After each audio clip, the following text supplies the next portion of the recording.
এখানে আমি 1 কাপের মতন ময়দা নিয়েছি। আগের থেকেই আমার ছানা বানিয়ে রেখেছিলাম আগের থেকেই। সেই ছানাগুলো এই ময়দার মধ্যে ঢেলে দিলাম, ভালো করে মাখবো।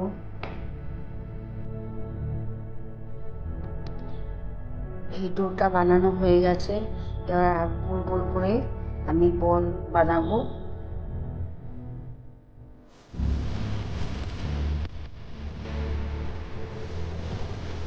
আমি এখানে গোল গোল করে বল বানিয়ে রেখেছি। এবার তেলে এগুলো ভালো করে ভেজে নিলাম রসুন করবো বলে।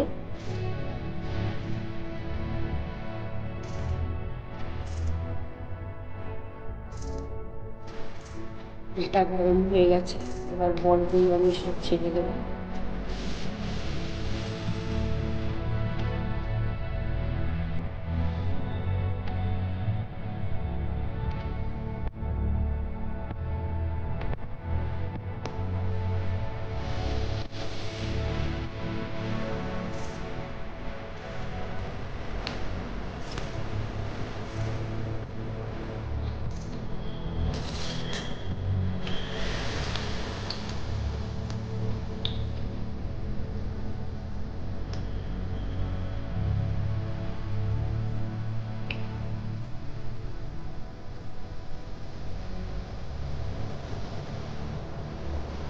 বলগুলো এক পিঠ ভাজা হয়ে গেছে, আরেক পিঠ ভাজা হবে।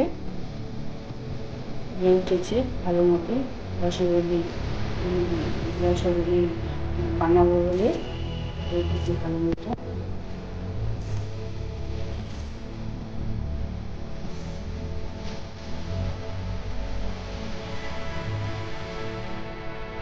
ভাজা হয়ে গেছে ভালো মতো, কড়াই থেকে তুলে রেখেছে।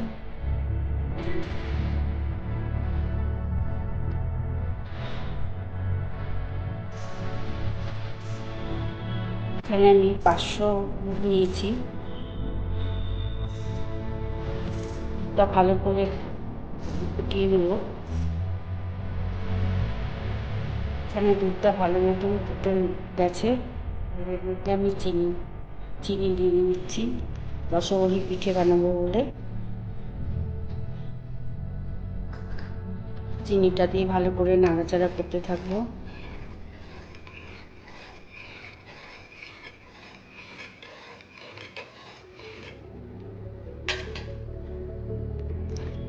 এখানে আমি কাস্টার্ড পাউডার খানিকটা দুধের সঙ্গে মিশিয়ে নিয়েছিলাম আগে, এটা ঢেলে দিচ্ছি।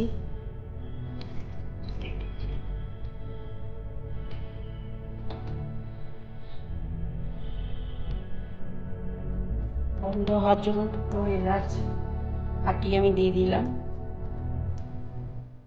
এর মধ্যে ছানার বলগুলো ছেড়ে দেবো।